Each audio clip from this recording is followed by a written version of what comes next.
Hello viewers, আসসালামু আলাইকুম। আমি মাহবুবা চৌধুরী।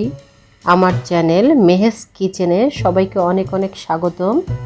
ছবি দেখে নিশ্চয়ই বুঝে গেছেন, যারা ঝাল খেতে পছন্দ করেন তাদের জন্য আজ আমি করে দেখাবো বোম্বাই মরিচের আচার। এই আচারটা যে কোনো ভর্তা, খিচুড়ি, মুড়ি মাখানো, চানাচুর মাখানোর সাথে খেতে খুবই ভালো লাগে। চলুন তাহলে মূল রান্নাটা দেখে নেই।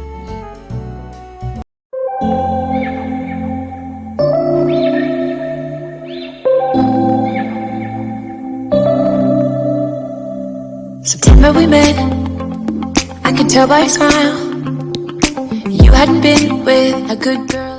আমি আজকে বোম্বাই মরিচের আচার বানানোর জন্য বড় ছোট কিছু বোম্বাই মরিচ নিয়েছি। কিছু মরিচ নিয়েছি কাঁচা আর কিছু মরিচ নিয়েছি পাকা দেখে। আমি মরিচগুলোকে ধুয়ে পানি ঝরিয়ে শুকিয়ে নিয়েছি।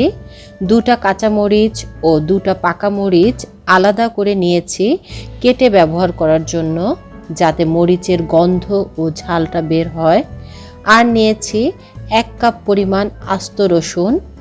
এখান থেকে আমি 5 কোয়া রসুন আলাদা করে নিয়েছি মরিচের সাথে ভাগ করে আচারে ব্যবহার করার জন্য। এবার মরিচ ও রসুনগুলোকে কেটে নিচ্ছি। মরিচ কাটার সময় অবশ্যই প্রিকশন হিসেবে হ্যান্ড গ্লোভস পরে নিতে হবে, যাতে মরিচের ঝালটা হাত হতে অন্য কোথাও লাগতে না পারে বা হাত না জ্বলে। আজকের রেসিপির জন্য ব্যবহৃত মরিচগুলো আমার গাছের। আপনারা মরিচ নেওয়ার সময় অবশ্যই খেয়াল করে নেবেন যেন মরিচগুলো ফ্রেশ ও পরিপক্ক হয়। প্রবাসে যারা থাকেন তারা নাগা মরিচ দিয়েও এই রেসিপিটি করতে পারেন। এভাবে করে 5 কোয়া রসুন ও 4টা মরিচ কেটে নিয়েছি। এবার চলুন কিভাবে আচারটি তৈরি করা যায় সেটা দেখে নেই। চুলায় একটি প্যান গরম করে তাতে দিয়ে দিচ্ছি 1.5 কাপ সরিষার তেল। তেলটা গরম হয়ে এলে কেটে রাখা রসুনগুলো দিয়ে দিব। কেটে রাখা রসুনগুলো দিয়ে দিলাম। রসুনগুলো ভেজে নিব যতক্ষণ পর্যন্ত হালকা বাদামি কালার না হয়। দেখুন রসুন বাদামি কালার হয়ে এসেছে। এবার 3টা শুকনো মরিচ আর দিয়ে দিচ্ছি 1 চা চামচ 5 ফোড়ন। এবার এটাকে কিছুক্ষণ ভেজে রসুনগুলোকে আরো বাদামি করে নিব। এ পর্যায়ে চুলার আঁচটা মিডিয়াম থাকবে। দেখুন রসুনটা বাদামি কালার হয়ে এসেছে। এখন এর ভিতরে অ্যাড করছি 3 টেবিল চামচ পরিমাণ সরিষা বাটা, 1 চা চামচ রসুন বাটা। এবার মশলাগুলোকে নেড়ে ভালো করে তেলের সাথে মিশিয়ে নিব এবং 1 মিনিট সময় ধরে কষিয়ে নিব। 1 মিনিট হয়ে গিয়েছে। এখন এর ভিতরে দিয়ে দিচ্ছি 1 কাপ পরিমাণ বিচি ফেলে নেওয়া তেঁতুল। সেই সাথে দিয়ে দিচ্ছি পরিমাণ মতো লবণ, 1/2 চা চামচ হলুদ গুঁড়া। আচারের রঙটা সুন্দর দেখানোর জন্য সামান্য পরিমাণে হলুদ ব্যবহার করেছি।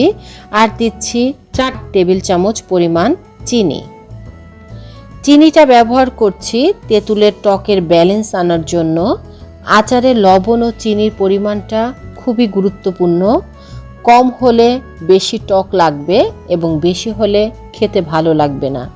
এটাকে এখন ভালোভাবে সবগুলো মশলাকে 2 মিনিট ধরে ভালোভাবে কষিয়ে নেব। 2 মিনিট হয়ে গিয়েছে। এবার এর ভিতর দিয়ে দিচ্ছি 1 কাপ পরিমাণ আস্ত রসুন। রসুনগুলো দিয়ে কিছুক্ষণ কষিয়ে দিয়ে দিচ্ছি 1/2 কাপ পরিমাণ ভিনেগার ব্যবহার করছি রসুনটা সেদ্ধ হওয়ার জন্য। এবার এটাকে 3 মিনিট মিডিয়াম আঁচে রান্না করব। ভিনেগার আচারে ব্যবহার করলে আচার দীর্ঘদিন ভালো থাকে, নষ্ট হয় না। এ পর্যায়ে এর ভিতরে দিয়ে দিব কেটে রাখা বোম্বাই মরিচ ও আস্ত বোম্বাই মরিচগুলো। আস্ত মরিচগুলো আমি বোটা সহ রেখেছি দেখার সৌন্দর্যের জন্য। এগুলো দিয়ে দিচ্ছি। মরিচগুলো দিয়ে বেশি রান্না করব না, 2 মিনিট নাড়াচাড়া করে মরিচ ও রসুন সেদ্ধ হয়ে এলে আচারটা নামিয়ে নিব। আচারের জন্য অবশ্যই কাঁচা ও পাকা মরিচ নেওয়ার চেষ্টা করবেন, এতে পাকা মরিচ আচারের কালার সুন্দর করে ও কাঁচা মরিচ ভালো ফ্লেভার আনে। একটা রসুন চেক করে দেখে নিচ্ছি যে রসুনটা সেদ্ধ হয়েছে কিনা। দেখুন রসুনটা সিদ্ধ হয়ে গিয়েছে। বড় দেখে আর একটা রসুন চেক করে নিচ্ছি। ওহ, পারফেক্টলি এটাও সিদ্ধ হয়েছে। এবং দেখুন আচারের উপর তেল উঠে এসেছে। আমি একটু চেখে দেখি যে সব কিছু ঠিকঠাক আছে কিনা। একদম ঠিকঠাক। এবার এটাকে নামিয়ে ঠান্ডা করে নিব। আচারটা সম্পূর্ণ ঠান্ডা করে একটা কাচের জারে ঢুকিয়ে নিব। আচার সব সময় এরকম কাচের বয়মে সংরক্ষণ করবেন বা রাখার চেষ্টা করবেন এবং বয়মটা যেন এয়ারটাইট হয় সেদিকে লক্ষ্য রাখবেন। আচারটা ঠান্ডা হয়ে গিয়েছে, এবার এটাকে বয়মে রাখার পালা। এভাবে সংরক্ষণ করলে ও আমার নিয়ম ফলো করে আচার তৈরি করলে রুম টেম্পারেচারে রেখে এই আচারটা প্রায় 1 থেকে 1.5 বছর খাওয়া যাবে।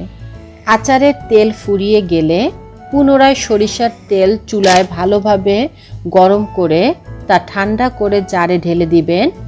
যদি কাঁচা তেল ব্যবহার করতে চান সেক্ষেত্রে জারে বা বয়মে তেল ঢেলে আচারের জারটাকে বা বয়মটাকে 2-3 দিন রোদে দিয়ে নিতে হবে। তবে সব সময় লক্ষ্য রাখবেন তেল যেন আচারের উপরে থাকে এবং আচারে হাত লাগাবেন না। সব সময় চামচ দিয়ে নেয়ার চেষ্টা করবেন। আশা করছি আপনারা রেসিপিটি ট্রাই করে দেখবেন এবং আমাকে জানাবেন। ধন্যবাদ ভিডিওটি দেখার জন্য। Have a good day.